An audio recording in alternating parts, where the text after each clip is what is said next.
L'invité de cette édition est un analyste économique. Il est le co-auteur d'une tribune publiée dans le journal Les Échos intitulée « L'inexorable expansion de la bulle financière, jusqu'à quand ?» Bonjour Julien Chevalier, merci d'être avec nous. Alors vous parlez d'une bulle financière et pourtant les marchés financiers ont déjà bien reculé en 2022. Mais selon vous, cette bulle financière est toujours bien présente. Qu'est-ce qui vous fait dire cela et quelles sont ses origines ? Finalement, on n'est jamais sorti de la crise de 2008 puisqu'on a décidé de repousser cette crise à l'avenir en émettant plus de dettes.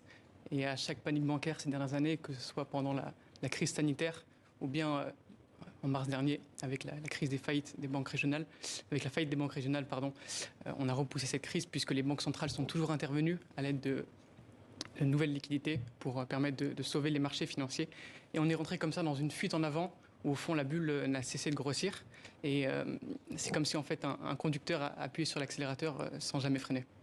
Alors justement, on l'a vu, au mois de mars, Crédit Suisse, au bord du gouffre, a été racheté en catastrophe par UBS. C'est une nouvelle preuve de la concentration toujours plus importante du secteur bancaire. Quels sont les risques selon vous ? Alors, le risque de la concentration bancaire, c'est de voir une concentration qui continue évidemment à se poursuivre. Et on observe depuis 2008 une baisse du nombre de banques à peu près de 40%, que ce soit en Europe ou aux États-Unis. Et donc, c'est tout à fait considérable et c'est un frein majeur à l'économie réelle. Et puis, ça centralise en fait la confiance et le pouvoir. Et finalement, ce que ça engendre directement, c'est...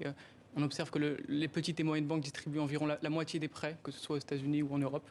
Et donc, il y a urgence de décentraliser parce que du coup, c'est un frein pour l'activité économique très important. Au final, ça pénalise les petites entreprises, c'est ça ? Exactement.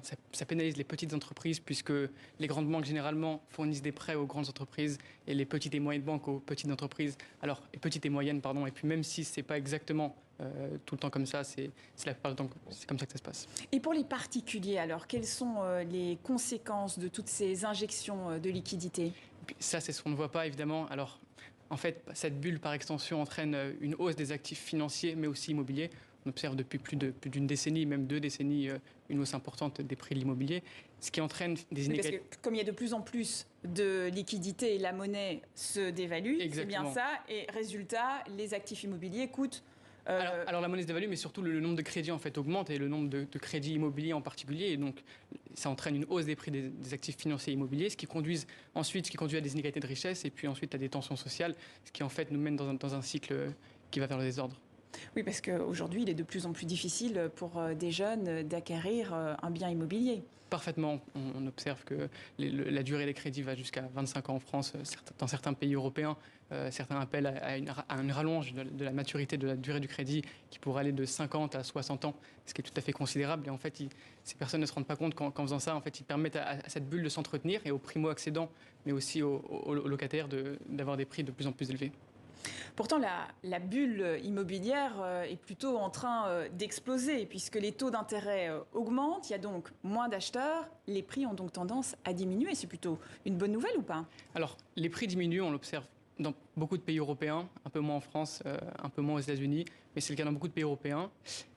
L'idée, en fait, le problème, c'est que les taux sont encore très élevés. Et avec des taux élevés et des prix élevés, on est encore dans des conditions très compliquées pour les acheteurs. C'est possible qu'à l'avenir, avec la baisse des prix de l'immobilier, les taux d'intérêt, malgré le fait qu'ils soient très élevés, permettent toutefois d'acheter des biens à un prix raisonnable, mais ça reste encore très, très élevé, très cher. Oui, en tout cas, en France, la baisse n'est pas suffisante. Comment est-ce que vous voyez l'avenir ? Est-ce que l'on se dirige vers un nouveau krach boursier ou vers une nouvelle crise de la dette, selon vous ?